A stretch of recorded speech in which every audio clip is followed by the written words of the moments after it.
Assalamualaikum warahmatullahi wabarakatuh. Sebelumnya izinkan saya untuk memperkenalkan diri. Perkenalkan, nama saya Amanda Rahmadani Sanjaya dengan NIM 2301770 dari Sistem Telekomunikasi 4B. Di sini saya akan menjelaskan mengenai materi Telco-CHAN pada mata kuliah Praktikum Sistem Telekomunikasi 2. Di sini juga terdapat 4 materi yang akan saya bahas, yaitu Telco-CHAN 1, Telco-CHAN 2, Smooth, dan juga model training. Oke, selanjutnya masuk saja pada materi pertama, yaitu apa itu Telco-CHAN. Telco-CHAN ini adalah istilah yang sering sekali digunakan di dalam industri telekomunikasi untuk menggambarkan perpindahan pelanggan dari satu penyedia layanan ke penyedia layanan lainnya, atau berhentinya pelanggan menggunakan layanan dari suatu perusahaan telekomunikasi. Cara ini sendiri menjadi salah satu indikator yang penting di dalam mengevaluasi kinerja dan juga kepuasan pelanggan.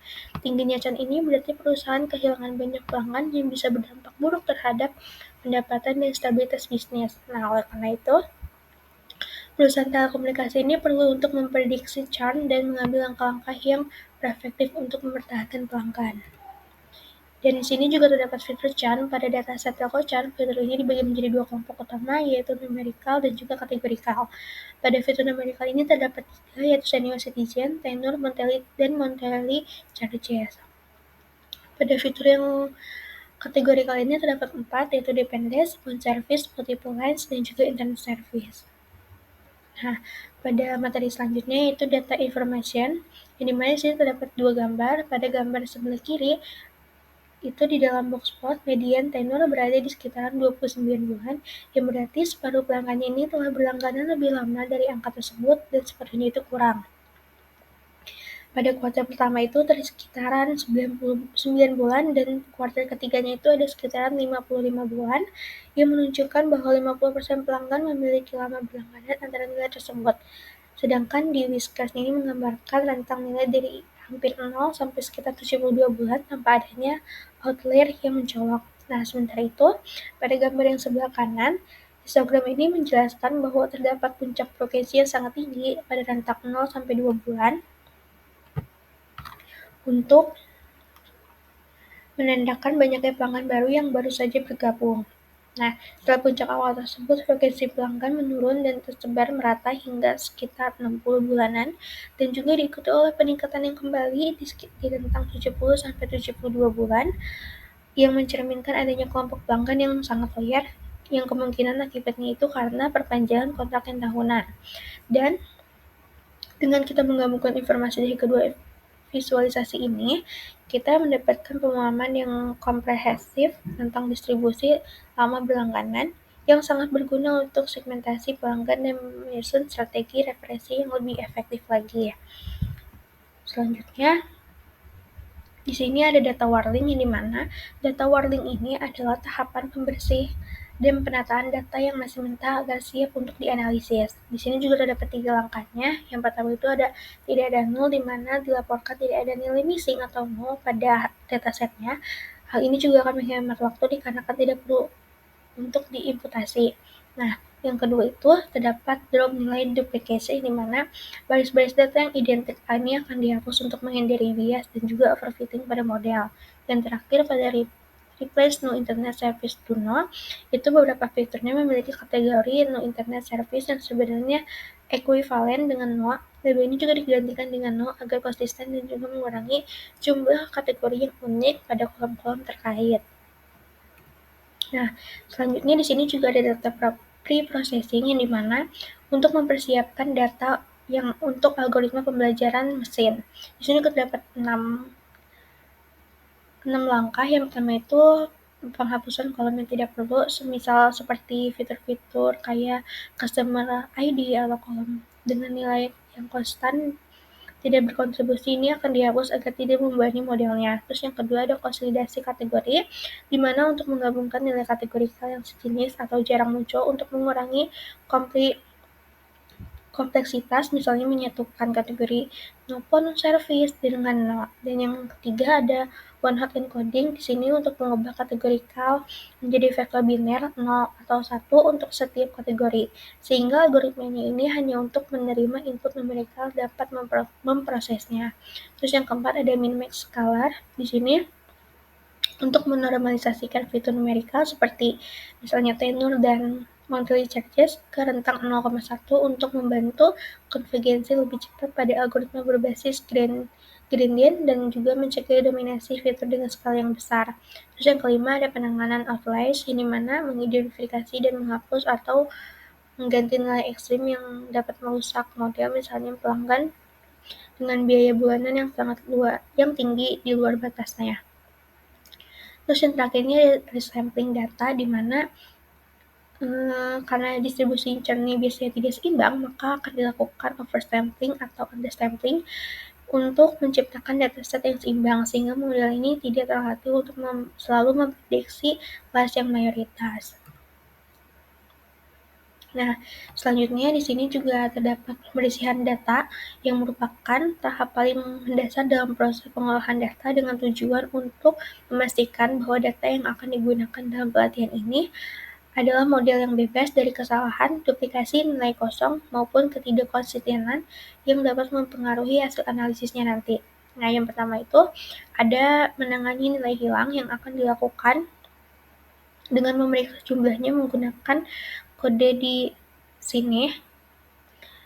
Nah, misalnya jika sebuah kolom memiliki lebih dari 30% nilai hilang, sebaiknya kolom tersebut akan dihapus dikarenakan dapat mengganggu kualitas data dan analisisnya. Terus yang kedua itu ada mengoreksi duplikasi dan inkonsistensi, yang dimana duplikasi ini akan dihapus dengan kode df.drop.duplication dalam kurung implies sama dengan true. Nah, terus pada inkonsistensi itu, misalnya pada no internet service itu akan diganti menjadi no agar kategorinya tunggal, seperti contoh kode di bawah ini. Terus yang terakhir ada konversi tipe data, di mana kolom total charge-nya ini awalnya string dikarenakan adanya baris kosong atau karakter yang non-numerik. Kita akan ubahnya ke numerik, seperti contoh kode di bawah ini. Semisal barisnya yang gagal konversi menjadi NAS dapat imputasi atau dihapus. Selanjutnya di sini ada transformasi data, di mana untuk bertujuan menyelaraskan format dan skala data agar seluruh fitur ini memiliki struktur yang konsisten dan bisa dipahami oleh algoritma. Salah satu langkah utamanya yaitu untuk mengubah data kategorikal menjadi bentuk numerik menggunakan teknik encoding.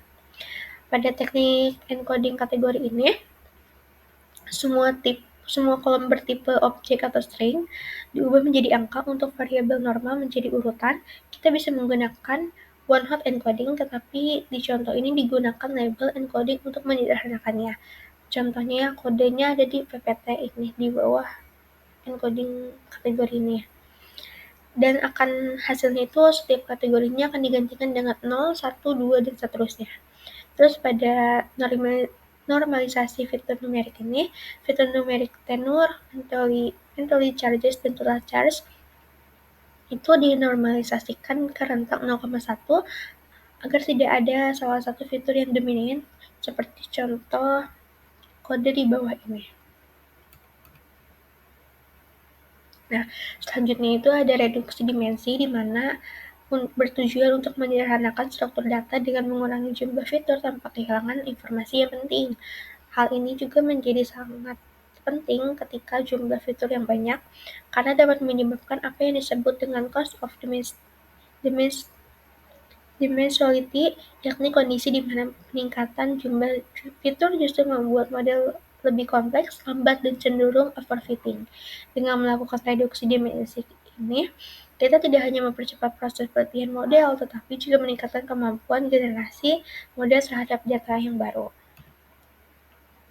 Nah, selanjutnya di sini ada pembuatan fitur, yang dimana proses menciptakan fitur baru atau mengubah fitur yang ada agar dapat mengekspresikan informasi yang lebih relevan bagi model, dengan tujuan utamanya itu untuk meningkatkan kinerja model dengan menyediakan data yang lebih representatif terhadap pola-pola dalam permasalahan yang sedang dianalisis. Di sini terdapat pembuatan fitur model baru, yang dimana fitur ini untuk menghitung total pendapatan pelanggan selama berlangganan, yaitu hasil perkalian dari antara tenor dan juga mentally charges di sini contohnya.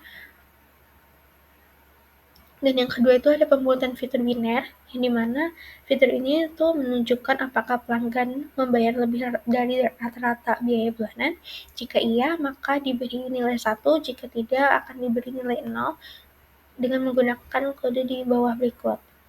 Nah, yang terakhir ada agregasi interaksi pelanggan, yang dimana untuk data dengan banyak interaksi per pelanggan, kita bisa menghitung ringkasan status sebagai fitur tambahannya. Contoh kodenya ada di bawah berikut. Nah, selanjutnya itu ada pembagian split, di mana bertujuan untuk memisahkan dataset menjadi dua bagian utama, yaitu data latih dan juga data uji. Langkah ini itu sangat penting untuk memastikan bahwa model yang dibangun dapat diuji menggunakan data yang belum pernah dilihat sebelumnya, sehingga performanya itu dapat diukur secara objektif. Contoh kode untuk pembagian data split ini ada seperti di dalam PPT ini. Nah, selanjutnya pada materi SMOOT ini adalah singkatan dari Semantic Majority Oversampling Technique, yaitu metode oversampling yang digunakan untuk mengatasi ketidakseimbangan atau imbalance pada data set klasifikasi. Dalam konteksnya ini, seperti churn prediction, seringkali jumlah data pelanggan yang tidak churn jauh lebih banyak dibanding pelanggan yang churn. Hal ini dapat menyebabkan model belajar untuk memprioritaskan mayoritas dan mengabaikan pola dari kelas mayoritasnya. SMOOT ini juga bekerja dengan membuat data sintesis, data yang baru yang mirip tapi bukan salinannya. Nah, untuk kelas minoritasnya, alih-alih untuk menyalin data dan minoritas yang sudah ada, SMOOT ini membuat sampel yang baru berdasarkan kombinasi nilai-nilai dari data yang mirip secara fitur menggunakan algoritma KNN. Teknik ini juga membantu model menjadi lebih adil dalam belajar dari kedua kelasnya. Nah, di sini juga terdapat gambar contoh SMOOT yang sebelum di-SMOOT dan juga gambar yang sudah setelah di-SMOOT. Pada gambar sebelah kiri yang sebelum di-SMOOT menunjukkan distribusi kelas dataset pelatihan sebelum di-SMOOT ini. Jumlah pelanggan yang tidak churn-nya itu jauh lebih banyak dibanding yang churn. Di mana label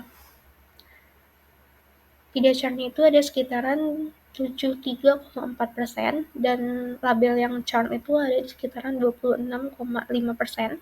Di mana ketidakseimbangan ini disebut kelas imbalance, dan jika tidak ditangani, maka model cenderung ini memprediksi semua pelanggan sebagai tidak churn, dikarenakan secara statis ini adalah pilihan yang paling aman untuk meminimaliskan kesalahan. Namun ini juga menyebabkan akurasi yang menyesatkan dikarenakan performa terhadap kelas minoritasnya ini buruk.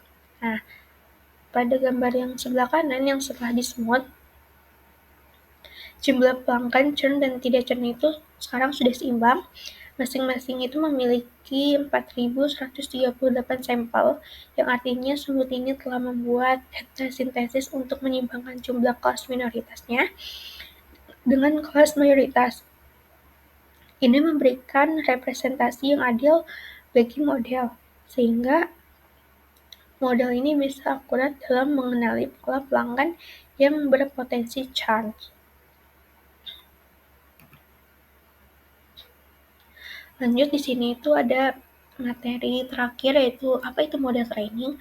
Model training ini adalah tahapan inti di dalam machine learning, di mana setiap sistem atau algoritma belajarnya itu dari data historis untuk mengenali pola-pola yang ada. Tujuannya ini adalah untuk membuat model yang bisa memprediksi atau mengklasifikasi data yang baru belum pernah dilihat sebelumnya secara akurat. Dalam kasus telco customer churn ini, model training ini bertujuan untuk mempelajari faktor-faktor yang menyebabkan pelanggan berhenti berlangganan agar perusahaan bisa mengantisipasi kehilangan pelanggan di masa depannya nanti. Nah, di sini juga terdapat model training. Di sini satu ada untuk memisahkan vektor X dan juga target atau Y. Sebelum melatih model, data ini harus dipisahkan dulu menjadi dua bagian utama, yaitu fitur dan juga target.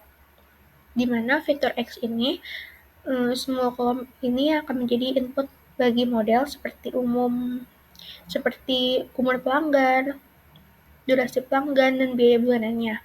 Terus targetnya itu kolom yang diinginkan diprediksi oleh model, misalnya kolom churn, dan menunjukkan apakah pelanggan berhenti berlangganan ataupun tidak. Contoh kodenya ada di bawah berikut. Terus yang kedua itu ada pembagian data latih dan juga data uji. Di sini setelah fitur dan target dipisahkan, data itu kan dibagi menjadi dua. Data latih ini digunakan untuk melatih model, dan data uji ini digunakan untuk mengevaluasi performa model terhadap data yang belum pernah dilihat sebelumnya. Misalnya, pembagian ini dilakukan 80% untuk pelatihan dan 20% itu untuk pengujian, untuk menjaga proporsi tabel target misalnya di jumlah churn dan tidak churn itu tetap seimbang. Digunakan parameter ekstraktif dengan kode contohnya di bawah berikut. Dan yang ketiga itu ada mengatasi data yang tidak seimbang. Di dalam banyak kasus klasifikasi seperti churn prediction itu jumlah kelas bisa tidak seimbang dikarenakan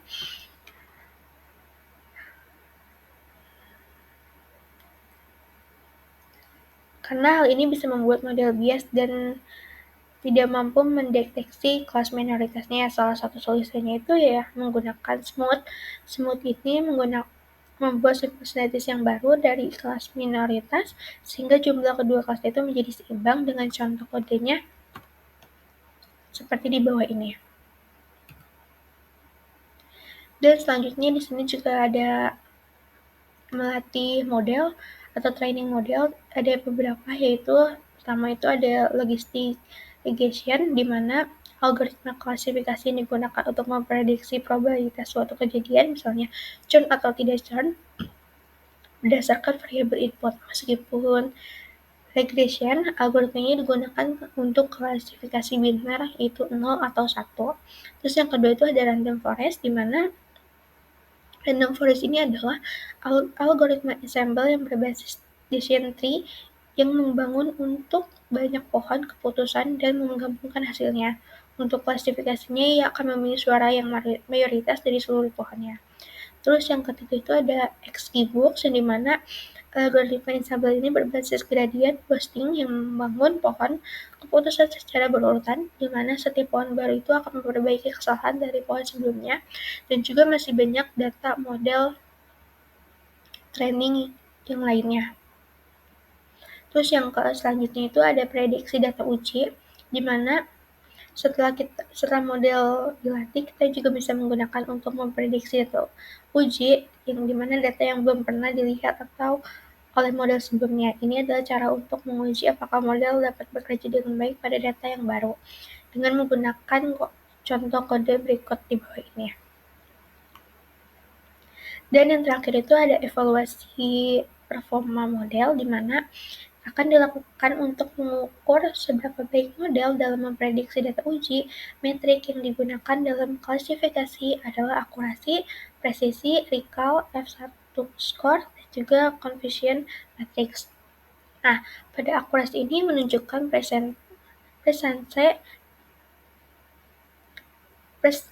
presentase prediksi yang benar secara keseluruhan.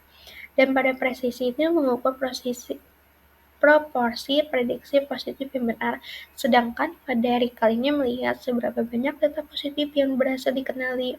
Dan pada F1 score itu menggabungkan presisi dan recall untuk memberikan data yang seimbang. Sementara itu pada confusion matrix ini menunjukkan jumlah prediksi yang benar dan salah secara rinci, sehingga kita tahu jenis kesalahan yang dilakukan model. Gabungan matriks ini sangat penting, terutama jika data tidak seimbang seperti dalam kasus prediksi churn, dengan kita menggunakan contoh kode di bawah berikut. Oke, mungkin untuk itu saya menjelaskan materinya cukup sekian, kurang lebihnya mohon maaf apabila ada kesalahan dalam saya menjelaskan. Wassalamualaikum warahmatullahi wabarakatuh.